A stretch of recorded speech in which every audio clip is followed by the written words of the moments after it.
Hi everybody, back once again for James and the Giant Peach by one of our favorite authors who you know. We're on chapter 13 and James just found all of these giant insects inside of the pit of a peach. And they're all getting ready to go to bed. They seem pretty nice. Let's see what happens. A few minutes later, Miss Spider had made the first bed. It was hanging from the ceiling, suspended by a rope of threads at either end, so that actually it looked more like a hammock than a bed. But it was a magnificent affair, and the stuff that it was made of shimmered like silk in the pale light. "I do hope you'll find it comfortable," Miss Spider said to the old green grasshopper. "I made it as soft and silky as I possibly could. I spun it with gossamer. That's a much better quality thread than the one I use for my own web." "Thank you so much, my dear lady," the old green grasshopper said, climbing into the hammock. "Ah, this is just what I needed.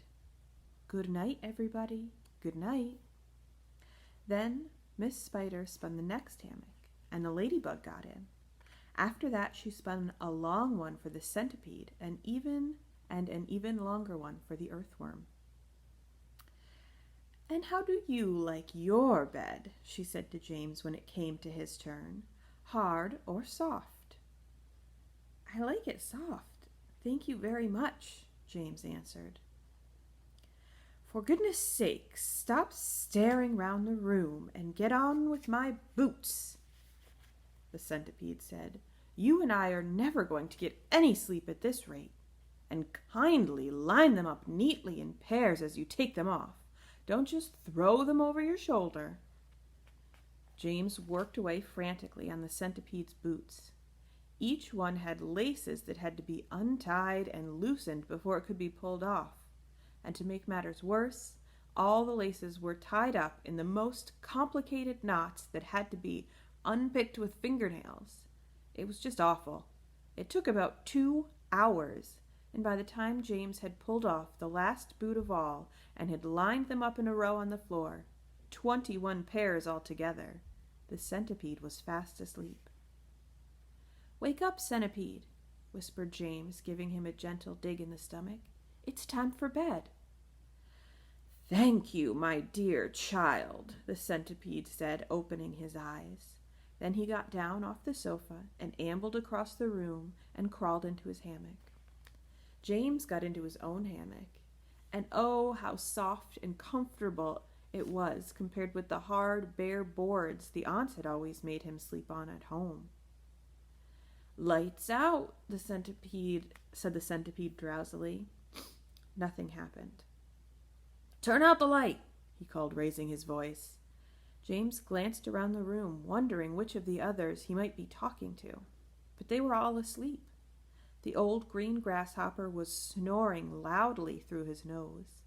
The ladybug was making whistling noises as she breathed, and the earthworm was coiled up like a spring at the end of his hammock, wheezing and blowing through his open mouth. As for Miss Spider, she had made a lovely web for herself across the corner of the room, and James could see her crouching right in the very center of it, mumbling softly in her dreams. "I said turn out the light!" shouted the centipede angrily. "Are you talking to me?" James asked him. "Of course I'm not talking to you, you ass!" the centipede answered. "That crazy glowworm has gone to sleep with her light on." For the first time since entering the room, James glanced up at the ceiling, and there he saw a most extraordinary sight. Something that looked like a gigantic fly without wings. It was at least 3 feet long, was standing upside down upon its 6 legs in the middle of the ceiling, and the tail end of this creature seemed to be literally on fire.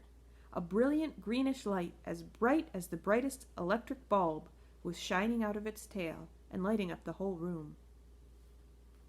"Is that a glowworm?" asked James, staring at the light. "It doesn't look like a worm of any sort to me."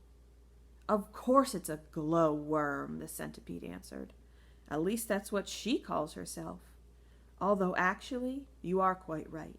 She isn't really a worm at all. Glowworms are never worms. They are simply lady fireflies without wings. Wake up, you lazy beast! But the glowworm didn't stir, so the centipede reached out of his hammock and picked up one of his boots from the floor. Put that wretched light out, he shouted, hurling the boot up at the ceiling. The glowworm slowly opened one eye and stared at the centipede. There is no need to be rude, she said coldly. All in good time. Come on, come on, come on, shouted the centipede, or I'll put it out for you. Oh, hello, James, the glowworm said, looking down and giving James a little wave and a smile. I didn't see you come in. Welcome, my dear boy, welcome, and good night. Then click, and out went the light. Let's see. Here is the firefly up here, the glowworm. And then down here is James in his hammock that the spider made for him. James Henry Trotter lay there in the darkness with his eyes wide open, listening to the strange sleeping noises that the creatures were making all around him, and wondering what on earth was going to happen to him in the morning. Already he was beginning to like his new friends very much. They were not nearly as terrible as they looked. In fact, they weren't really terrible at all. They seemed extremely kind and helpful in spite of all the shouting and arguing that went on between them. Good night, old green grasshopper, he whispered. Good night, ladybug. Good night, Miss Spider. But before he could go through them all, he had fallen fast asleep. That is the end of the chapter. I can see why James fell fast asleep. What a day he had. Things seem to be turning into a nice situation for James. He had it pretty rough so far. Let's see what happens next time. Maybe you could take a guess what's going to happen in the morning.